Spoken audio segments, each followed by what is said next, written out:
You're watching MetroCast Channel 10. I'm Elisa. Thanks for joining me on Gab with Elisa Profiles. And the point of this program is we find people in the Southern Maryland area that are so interesting. They do interesting things. They have interesting lives. We're lucky enough we get to tell these stories. And our guest today is Vento, who is the owner and operator of Nightsky Studios in Waldorf. Yep, that's it. And we're not going to go too far down that road, because what I want you to do is I want you to grab a drink and sit down on your couch, because this is a really interesting studio. First of all, I don't know how many of you knew we have a professional recording studio, first of all, in Southern Maryland, and then the stories behind this and the people that he's worked with and the interesting things he's going to tell. It's going to be a great show. So grab a drink, cup of coffee, whatever you want, kick back on the couch. We'll be back in just a moment, and we've got a great story for you. You're watching Gab with Elisa Profiles on MetroCast Channel 10. Thanks for joining us. And the point of this program is we find really interesting people that live in and around Southern Maryland and present their stories on television, because over the course of the last 5 or 6 years, I seem to keep running across people that do really neat things. They're unusual, and the lives they lead are unusual. And we really wanted a venue on Channel 10 to be able to tell these stories, and that's what this is. And this gentleman, we kind of fell into an opportunity to meet. You have a studio in Waldorf. It's a professional recording studio, and you have been around for many years. Right. Okay, first of all, let's talk a little bit about Vento. It's good to have you on the program. Okay, appreciate you guys actually letting me have the opportunity to be on the show. Absolutely, we're excited. And you know what, before we were talking off camera, it's interesting how so many facets of your life are unusual. Like, for instance, your last name, Vento, V-E-N-T-O. Right. We're talking about that. Is that Italian? And you actually have an interesting story about your last name. It actually means wind in Italian, but that's not my real last name. Okay. So my real last name is actually Vojta, spelled with a W-O-J-T-A-L. Okay. I guess my great-great-grandfather came over here through Ellis Island, like many of our ancestors did. I guess he tried to tell them the name. They heard it one way, wrote it down a different way, and voila, new last name. And here you are.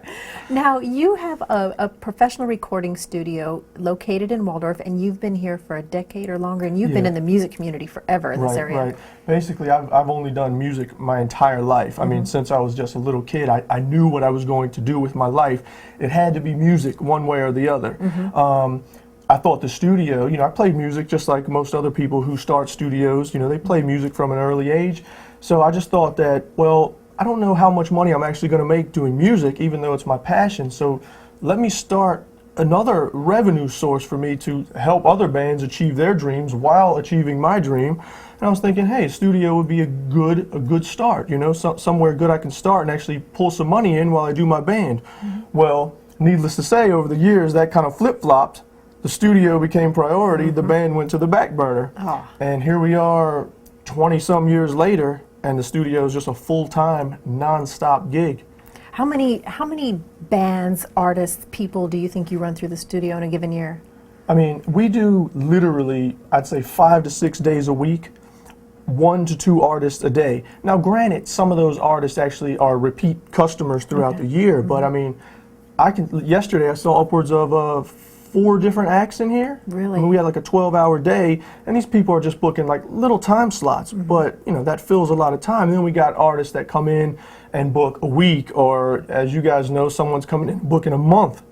So it really depends. So for 1 month, we might see 1 artist, and for the next month, we might see 50 artists, 3, 4 a day. Okay. So it can vary quite greatly. How do you deal with that on a daily basis? Because you must have the gamut of talent. Well, I tell you what, there's a lot of talent in this area, tons and tons of talent in Southern Maryland, more than people would ever dream about, It's just a matter of they got to get themselves out there. In today's world, there's so much, so many bands and so many artists going on. It's just a matter of being discovered. I mean, it just seems like there's, for every one there used to be, there's 20 now. So it's a matter of cutting through. But yeah, dealing with them is a whole nother ball game. I mean, we're doing one genre 1 hour, and the next hour we're completely flip-flopping and doing something completely different. And needless to say, dealing with them, like you said, some are the most humble people you can ever meet, and some have the biggest egos of all. So, we're having to interact in every way possible. Sometimes I feel like I come in here and I'm a psychiatrist one day, I'm a United Nations. Right, it's just like you never know what you're going to get in the studio. I tell everybody here, if I could have a reality TV show, it would be a smash hit, because I mean the characters that come through here are incredible. And like you said, some are super talented.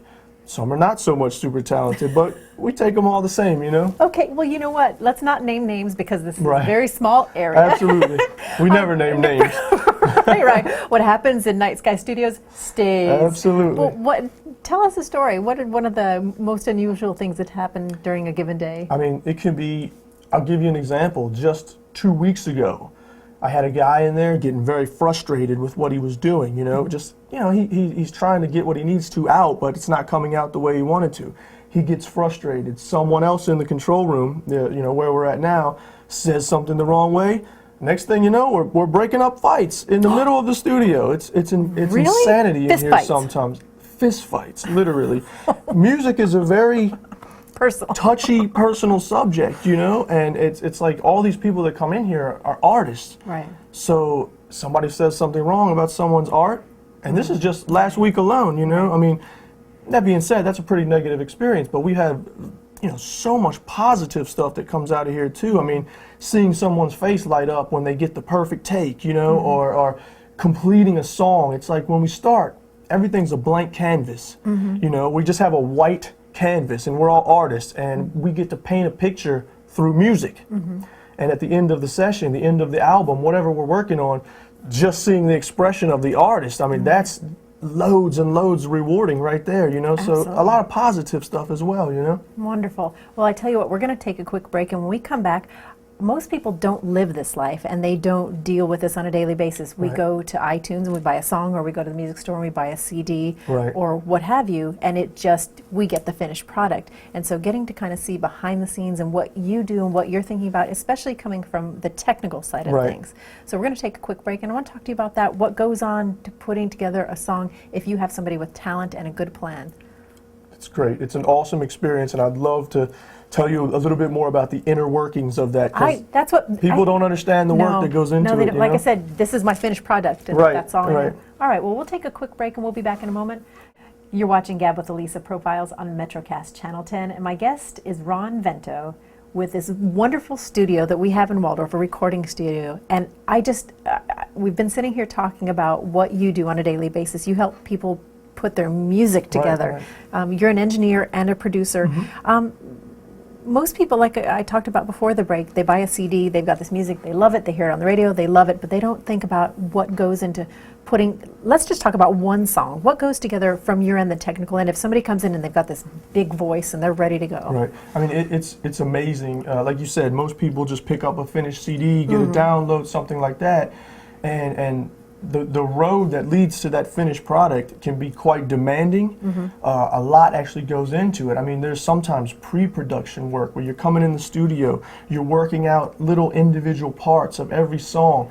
Then there's the setup process. Every instrument has to be set up, fine-tuned, you know, mic'd, you know, and then we record it. Then it might not be right. We have to go back and do it again. Each process, each instrument can take hours and hours on end. I mean, just tuning a drum set can take an entire day sometimes. Tuning a drum set? Tuning a drum set, right. Not in the music business. Right. Even drummers sometimes don't understand Really? the proper way to tune a drum set. You can actually tune a drum to the key of the song that you're working on. It sounds really great when you do it, and some people are going to watch this, even drummers, and say, wow, I didn't even realize that. But yeah, drum sets should be tuned not only to themselves, but back to the song that you're working on. And then, you know, once you get it all recorded, which is a process in itself, I mean, hours and hours and hours of work, then you start what's called the mixing stage. The mixing stage is where you take everything, every little track and instrument that you've recorded, and now you have to blend it all together and make it cohesive, make it sound like one. Well, let me ask you, when you talk about that, if you have, say, 5 people, they're in a band, and there's 5 people in the band, do they come in and they all sing and play their instruments all at the same time, or is Right. everything recorded individually? Well, there's multiple ways to do it. What you're talking about, it happens a lot. It's called a live recording session where where people come in and they just want that live kind of vibe, like they were playing on a stage or something like that. But typically, the way that the more serious projects are made, you know, we'll lay what's called a scratch track down, where we just kind of give a guide, a rough view of the whole song. Then the drummer would go in first. He lays his part down. After we get the takes that we want, He comes out, we put the guitar player in, the guitar player lays his part, and so on, right down the line, bass, keyboards. Usually we're doing vocals last because, you know, we try to get the finished overall product in the ear of the singer so that they can really get out what they need to get out. And it's a lot of work. It's a lot of work. What is your favorite part about putting all of these pieces together? Is it getting them lined up one at a time and then coming together, or what do you love? This is my passion. I mean, you might see my face light up when I get the microphone in that perfect spot on a guitar. And on other projects, it might be, wow, this guy's vocal is really sitting so beautiful in this mix.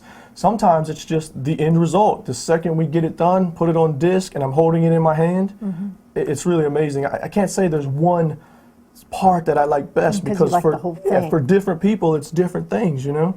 Have you ever had anybody come in and say, I really want to cut a record, I really want to do this, and you just knew you weren't going to be able to make them happy, they just didn't have what it...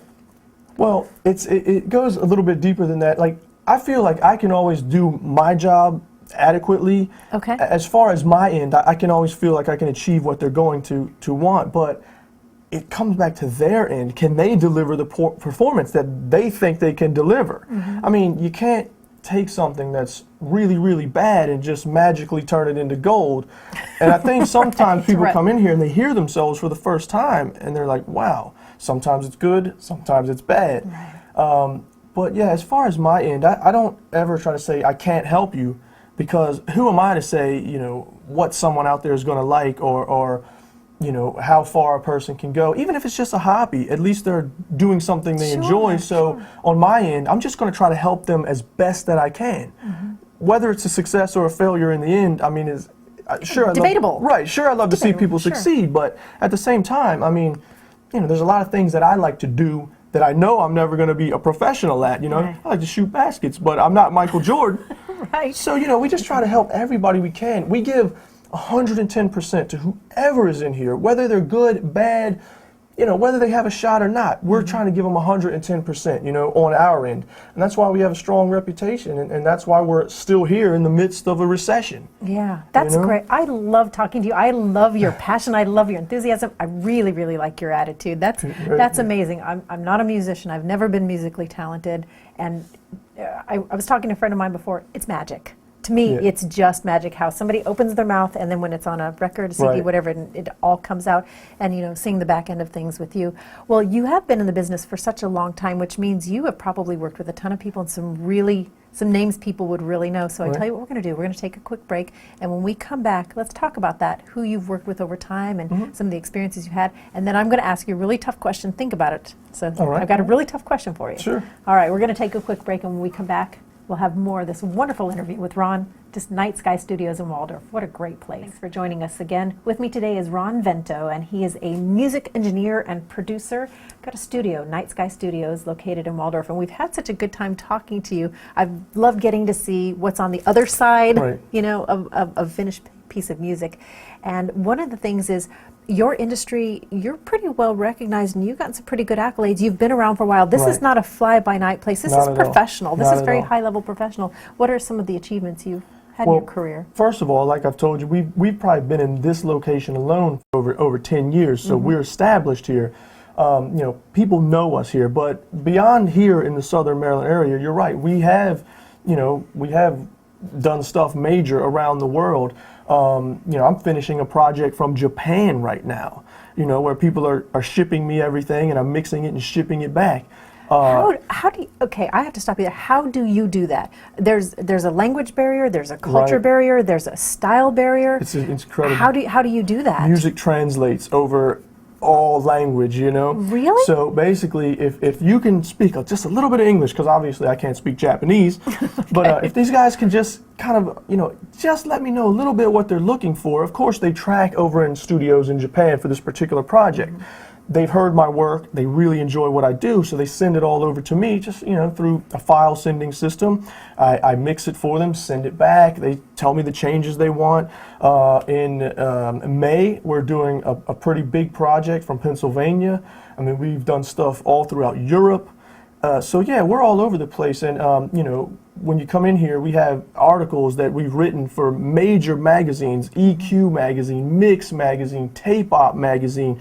So not only are we here, I mean, someone in the middle of Nebraska somewhere is picking up a recording magazine and reading about what we do. They check a little further into it. All of a sudden, hey, we like what this guy does.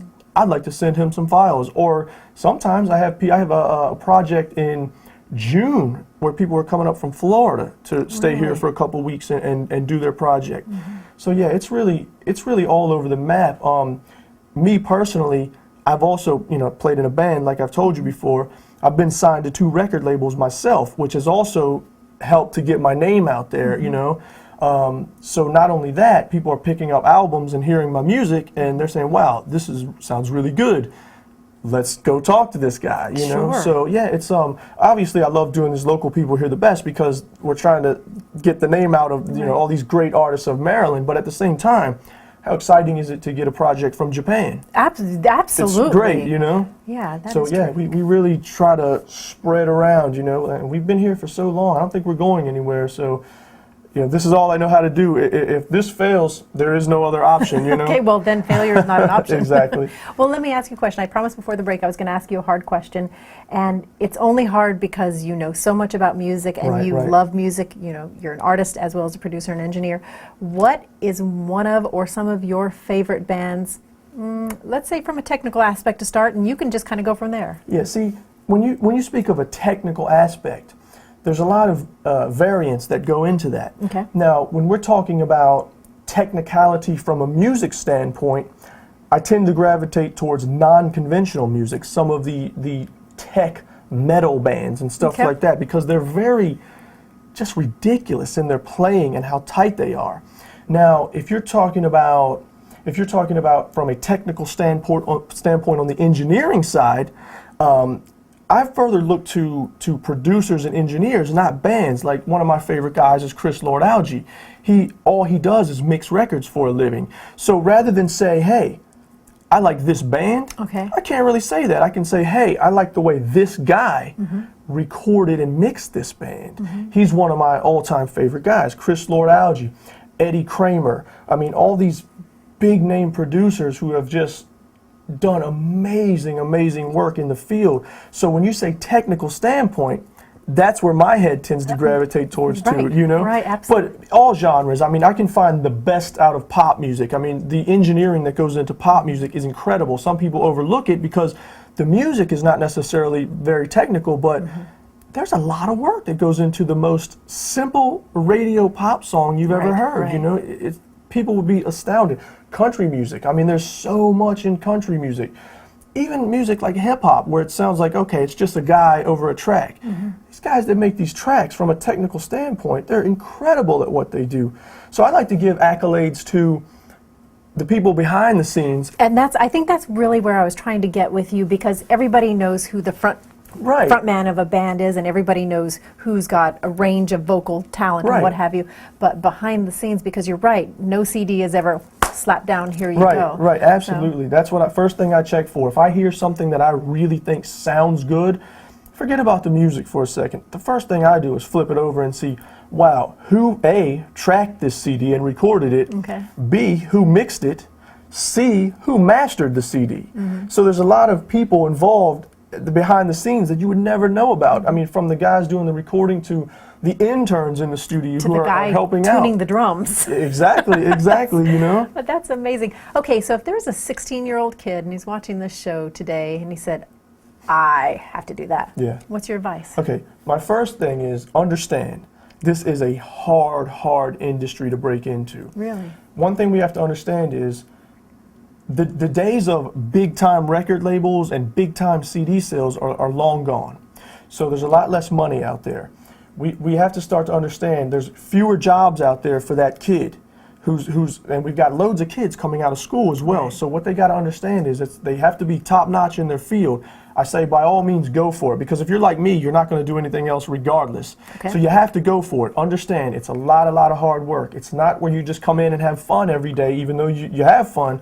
It's hard work that goes into this. Be top of your game. There's a lot of competition, and just take what you do very seriously, because it's a job. It's a job. I love that. You are so across the board, wide open with information and knowledge and expertise, and it's Right, really right. been great talking to you. Hey, I appreciate it. Absolutely. I'm so glad we found this little gem. Nightsky Studios located in Waldorf, and I know you've done a lot of great things for the music scene in Southern Maryland. So Right, right. We try to do all we can, especially for the local artists, you know? that's great. Great. And that's what Gab with Lisa Profiles is all about, finding people that love what they do, love the place that they live, and are willing to share that. We hope you've enjoyed today's program, and you can check out Nightsky Studios. They'll take really good care of you. We'll see you next time. You're watching MetroCast Channel 10.